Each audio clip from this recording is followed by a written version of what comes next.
Welcome to the latest edition of Changing Conversations with SGS as we discuss how we can move towards a better, safer, and more interconnected world. I'm PJ Kwong, and in today's SGS Live, we're going to be talking about identifying and managing nitrosamine impurities in pharmaceutical and biopharmaceutical products, something that has been popping up in the news with increasing regularity. We're going to be speaking specifically about SGS and how they help clients navigate this important topic. This is going to be fascinating. As always, I am joined by experts, and in today's session, I have two. First of all, I am delighted to welcome Paresh Thanki, Senior Operations Manager, Chemistry, SGS Drug Development, North America. Welcome, Paresh. Hello, everyone. Good morning. Next up, I would like to welcome my other guest, Bhavan Prajapati, Scientific Leader, Research and Development, SGS Drug Development, North America. Welcome, Bhavan. Good morning, everyone. So nice to connect with you too. Paresh, I'm going to get started with you. Can you please tell me a little bit about your role as Senior Operations Manager, Chemistry, SGS Drug Development? Hi. It's a great session. I'm very delighted to be here. Let me introduce myself. I'm Paras Thanki, Senior Operation Manager, Chemistry. Um, I'm managing here a raw material department, finished product stability and R&D. So our team performs various types of analysis using pharmacopoeial method on different equipment for any small molecule. Our team also performs the research and development for any new methods, and we make sure that it's validated and then after it's issue the COP. Or not only small molecules, but we have the biolab which also handles the large molecule. You have lots going on. So, how about you, Bhavan? What is your role as scientific leader? Uh, Thank you, BJ, for introduction. Uh, I'm working as a scientific leader at the Misaga lab, and I am assisting scientists and chemists to execute the all chemistry projects. Right. So apart from these, we used to develop and validate the method on various analytical instruments like HPLC, LCMS, GCMS, ICP-MS on various drug product formulation and drug substances. So, not busy at all. Paresh, let's get started in earnest. What can you tell me about the growing concern among regulators and the need for the industry to understand the risks associated with nitrosamine impurities found in pharmaceutical and biopharmaceutical products? I guess, in other words, can we take a step back for you to tell me exactly what nitrosamines are? So I can tell you the nitrosamine is a class 1 impurity. It is carcinogenic and mutagenic. Nitrosamine is present in environment and diet.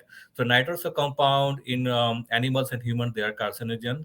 How a nitrosamine impurity can be formed? So I just want to ask you that question because nitrosamine, when the reaction happen between nitrite and the primary, secondary, tertiary amine and in the acidic phase, it forms these nitrosamine impurities. It present in air, water, processed meat, vegetables, and recently had been identified in drug substance and drug product. So we are it is bit of concern because when it reached to the above the acceptable level.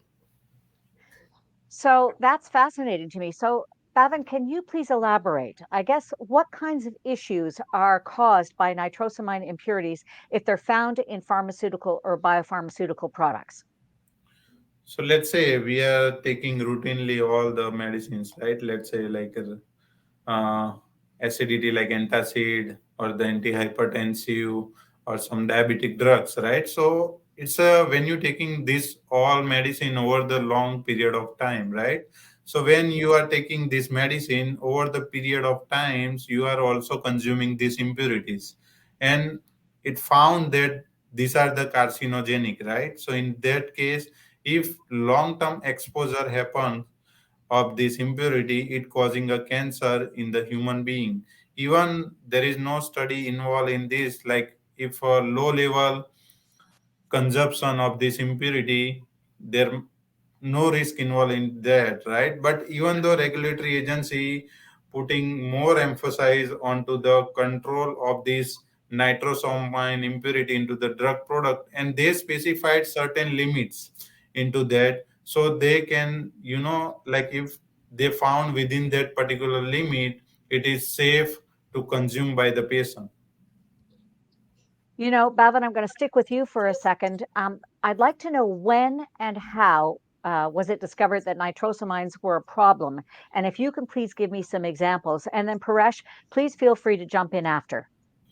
So let me like when and how. So in that case, like in 2018, US FDA found like few impurities, nitrosamine. It's like NDMA and NDEA, especially in ranitidine and nizatidine drug product. I think that is one Zentech product, and they found this impurity is found above the level of specified into the particular, like it's not part of the monograph, but it found very high amount, and due to that, this impurity causing a cancer to the human being. So after that, eventually US FDA emphasized more onto the like quantification and the detection of this particular impurity into this kind of all the formulation. But later on, also apart from this, not only NDMA, NDEA also, and few other all nitrosamine impurity, it was discovered. And after that, like some API related nitrosamine impurity also has been found into the drug product. And after that, like agency more concerned about the safety to the patients, right? So after that, right, FDA, you know more emphasize towards like control of this impurity into the drug product, and they needs to emphasize about like if like it's a voluntary recall of the product from the market if any manufacturer have found that this particular impurity in the above specified limit. Paresh, what can you add? So I would like to add that this is a great question because nitrosamine always there. We recently identified and quantified using the very sensitive instrument. In 1956, the two British scientists discovered that nitrosamine impurity are present in the form of tumor in animals. So there was further study conducted in that direction, and they found that 90% of 300 different nitrosamines are carcinogens in animals. So this nitrosamine can get incorporated in drug substance and drug product through process formations, through direct introductions or contaminations or degradation. That's why it is very necessary to put a control strategy so it won't go above the acceptable level, because when it reaches to above the acceptable level at a very initial stage like raw materials, then it can contaminate the final product, like the product, the medications that we are taking on a daily basis. Well, you know what? Just for fun, we've got a trivia question for our audience. And just so you know, Paresh and Bhavin, you can't answer the question because you already know it. So for those of you who want to participate, make sure you put your answer to our multiple choice in the chat box below. So here is the question. Nitrosamines are organic compounds that can be found at low levels in the following, and there are four answers to choose from. One, raw materials; two, drug substance; three, final drug products; or four, all of the above. Once again, nitrosamines are organic compounds that can be found at low levels in the following four answers: raw materials, drug substance, final drug product, or all of the above. This is such an interesting topic for everybody to join in on. And I want to make sure that if you want some more information, we have a QR code that we're going to just display on the screen, and you can access this QR code for more information. So let's just take a look and see if we have anybody answering this question. Nitrosamines are organic compounds that can be found at low levels in the following: raw materials, drug substance, final drug products, and number 4, all of the above. A big congratulations to my audience for putting in number 4, all of the above, because that is, in fact, the answer. Nitrosamines can be formed during chemical reactions. These impurities may be formed and get incorporated with drug substance or drug product through reagent, catalyst, solvent, or raw materials used in a manufacturing process. Looks like our audience gets 100%. What do you think about that, you guys? Fantastic. Uh, very well. I'll give them a round of applause as well. Yes, Okay, yes. let's get back to our conversation. Bhavin, I'm going to ask you first. What are some of the steps that companies can take to evaluate and mitigate the presence of nitrosamines in drug products? And then, Paresh, would you please toss in your 2 cents after? Sure. So when you're talking about like what are the steps, right? So in that case, like it's a huge process when we take consideration of the control of this substance into the drug product, right? So in that case, uh, let's start from the manufacturing side, right? When you use all the excipient clubbed together with the API and you are making the final product formulation, right? So first stage, you need to screen your all the excipient. It should be free from nitrite content, right? Because nitrite is the main contributor for the accelerate the reaction of the API and it forming a nitrosamine impurity, right? So your excipient needs to be extra pure now, right?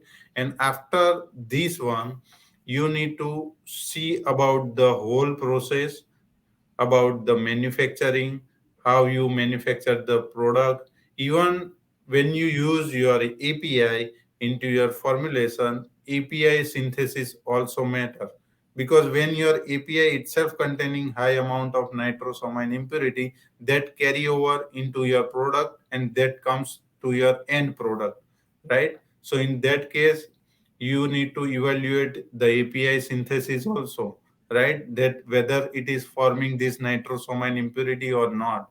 So apart from these, you need to do the one tool called risk assessment.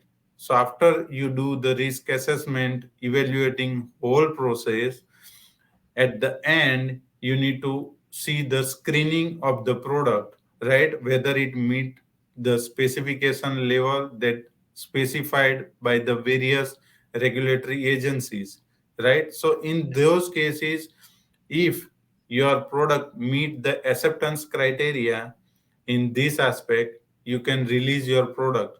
So entire process take a long time to, like when you are saying that our product is safe to consume by the patient.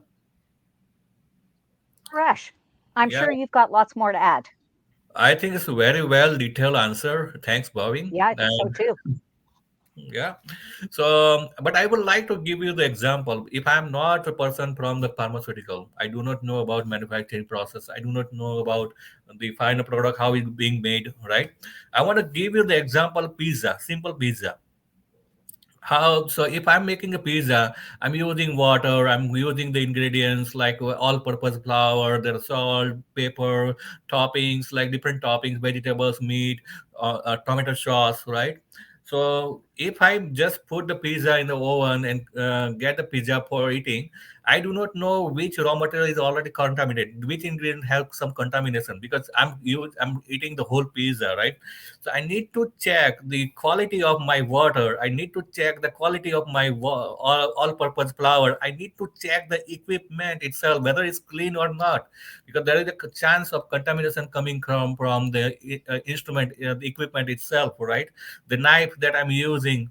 I need to check everything and make sure that my process is clean, free from the contamination, so I can eat the pizza and I can say that this is safe to me. Okay, I got to tell you, Paresh Sankey, yeah, you're a science guy, but apparently also a master pizza maker. So, strange pizza, maybe, but thank you for that. And for our audience, if you're just joining us, we're talking about nitrosamine impurities in pharmaceutical and biopharmaceutical products and how to identify and mitigate them with my guest, Paresh Thanki, pizza maker, and Bhavan Prajapati. So let's get back to our conversation. Paresh, if I'm a product developer and I'm looking to identify and remove nitrosamine impurities from my drug product, how and where can SGS help with its services? So AGS can help on the various type of analysis performing for the product containing nitrosamine impurity. We have various sites. We have AGS Mississauga, Markham, Westchester, AGS Geneva, AGS India, China. They're all performing nitrosamine impurity. We have the team of scientists who are PhD. We develop the method on LCMS, GCMS. We do have our in-house method validated for the impurity listed in FDA and Health Canada. We perform analysis at very low ppb level, and we collected so much experience that we can offer you full package and quick turnaround time. You know what? It is just a fascinating amount of work, and the fact that it's available across the world. And you two are located in Mississauga, which is just one of the 8 facilities. So, you know what? I just knew that our audience was going to be interested in this topic. So let's take a quick look at the comments to see who has joined us. We always have the best audiences coming into our changing conversations on SGS Live. And if you're just joining us, I am talking to Paresh Thanki, Senior Operations Manager, Chemistry, and Bhavan Prajapati, Scientific Leader, Research and Development, SGS Drug Development, North America. So you're getting lots of love here, guys. Lots of fans are tuning in to check in with you. And if you want more information, make sure that you scan the QR code at the top right-hand corner of the screen to be able to access more information. And we are going to be having a Q&A at the end of this interview segment. Feel free to drop comments and questions in the chat window. And in the meantime, we're going to bring it back around to SGS. And Bhavan, this is for you. What progress have you seen in SGS so far in this area? What are we looking at? Where have we gone from there to now? So initially we started as a like analytical method for the common nitrosamine impurity in various drug product and formulation. So initial starting with the just limit test, but after that we do the validation and it meets the all ICH guideline and various regulatory requirement. So after the development we did the validation, and after that we screen the product for the client. So ultimately we till now develop like more than 40 different methods for the common nitrosamine impurity. Apart from this, there are few lot more API related nitrosamine impurity, and we have good scientist team who is working on this. So we have good facility apart from highly sensitive LCMS equipment, GCMS equipment into our lab. Excellent. Paresh, let's talk a little bit about updates in this area that would be of interest to manufacturers and consumers alike in the areas of nitrosamines being uncovered in pharmaceutical and biopharmaceutical products. Can you fill us in? Yeah, so FDA made clear determinations that to all manufacturers doing their risk assessment and make sure that there are not any nitrite present in some of the raw material. There are not any nitrosamine present. SGS can offer you that service. We can detect the nitrite at ppb level. So once you do the risk assessment, then there is the next step, that confirmatory test. Confirmatory test has to be performed with the validated method. But when you're sure that your nitrosamines are present, whether there is a nitrite are present, where there is the amines are present in the manufacturing process, there is a chance of nitrosamine can be formed in the final product. So we have to make sure that we put that control strategy and put appropriate acceptable level, so we can detect those impurity, we can quantitate it, and make sure that the products are safe to the customers. You know what? You've answered part of a question, but there's been a great question that has come in from the audience, and it's a technical question. They want to know, can you measure nitrite down to the ppb levels to aid in identifying nitrites in a process or product? So let me Great. back to the nitrite content, right? So when we develop nitrite in a ppb level, right, it's a lot of excipient containing into that, because we are taking grams of excipient into the solution, right? And we are doing nitrite on a just HPLC, right? So HPLC not considered that much sensitive instrument. So a lot of challenges are there during the development stage. But we can say that after doing like certain excipient which are commonly used, right? Let's say lactose, magnesium stearate, talc. So all different kind of excipient based on the formulation. So we do have a method on that nitrite content for various excipient, and we have validated that method in house, right? And we can able to do a ppb level, but there are chances like certain excipient we can do up to 10 ppb, 50 ppb, or 100 ppa. So based on the feasibility data and based on the client requirement, we can do that. Yes, definitely. Thank you for taking that question, Bhavin. And for those of you who want to leave a question or a comment, please do so in the chat window below. We are going to have a Q&A at the end of this interview segment. And if you're just joining us, I'm speaking with my SGS experts, Paresh Thanki and Bhajan Prajapati, and we are talking about the risks of nitrosamine impurities making their way into pharmaceutical and biopharmaceutical products and how SGS can help. And this is, of course, Changing Conversations on SGS Live. So, Bhavin, I'm going to stick with you for a moment. Can you tell me about the risks associated that drug developers face if they do not have the proper testing? When we talk about the risk, right, it's like when you putting this particular impurity in the category of the carcinogen, right? So every regulatory agency did not allow any product into the market that consumed by the patient and causing the cancer, right? So there are three things involved if they don't do screening or the testing of this particular product for the nitrosamine content. One is the recall, one is the cost and time, everything consumed if they don't do testing, right? Because if your product do not fall into the category that meets the specification requirement that's specified by the various regulatory agency, so in that case, if your product itself in a market, right, you need to do the recall.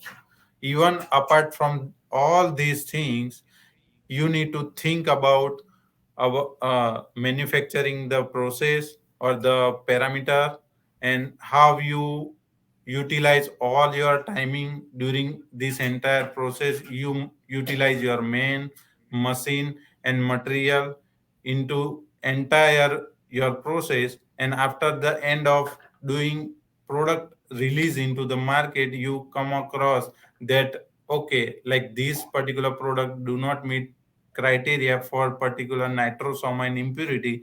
So in that case, either you need to stop the marketing of the product, or in other case you need to already market it, then it needs to be recalled, because already all the agency voluntarily asked to the manufacturer if their product found certain nitrosamine impurity above the limit specified into the literature or the acceptable limits, right? They need to recall their products. Here is another great question from the audience. And I'm not sure which one of you is going to take it, but what is the acceptance level of nitrosamines for API?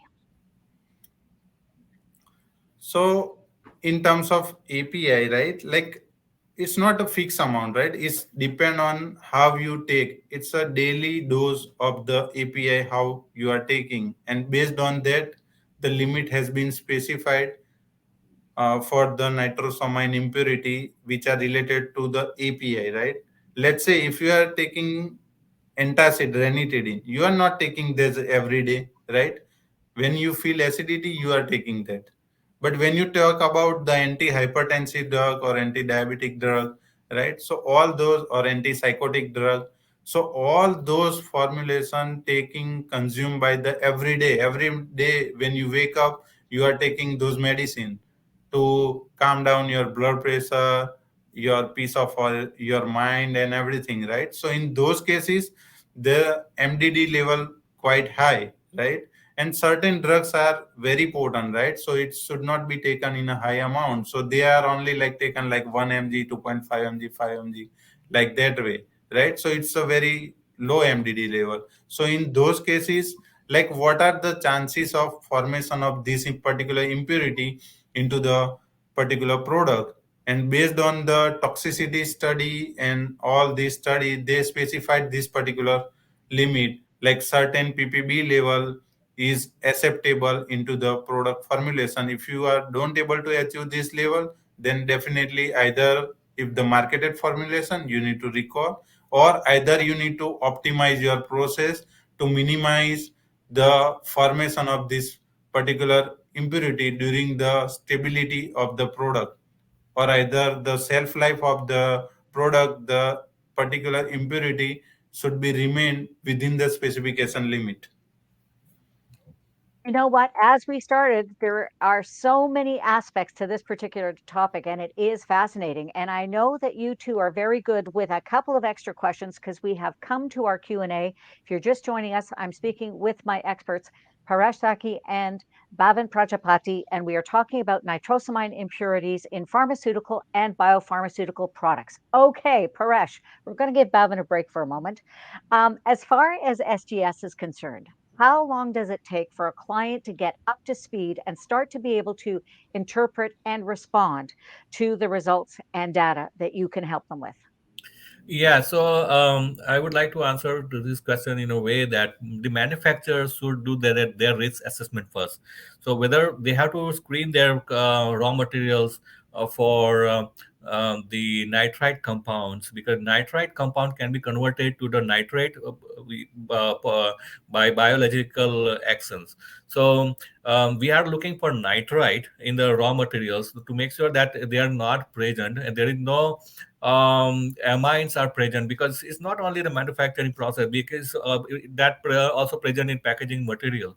So that risk assessment has to be done first, and then after you come back to you come to SGS for testing requirements, right? You want to test your raw materials for nitrite, we can do that for you.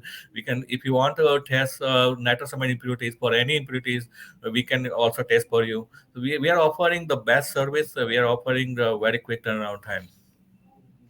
You know what? It is just fascinating how much stuff that is being done and the length of time that it takes. And I guess this brings me to my next question.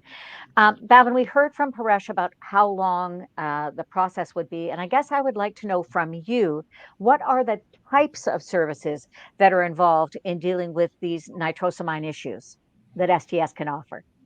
Yeah, so when we talk about the services, right? We have the good scientist team. We can do a development as per client's requirement, and we do the validation as well as for that particular, nitrosamine common impurities, all the API related impurities, and we can able to achieve the ppb level. In that terms, even we do have a nitrite content method for the various excipient.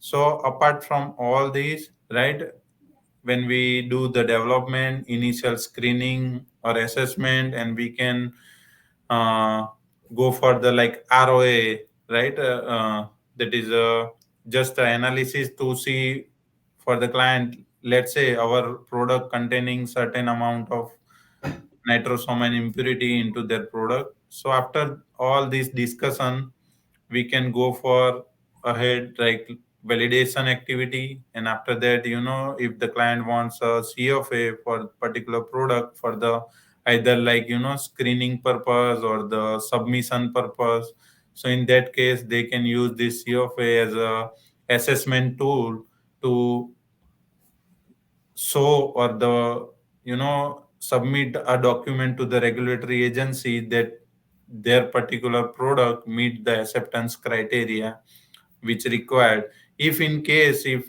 their product does not meet the acceptance criteria, they need to evaluate their process before they do the marketing of the product.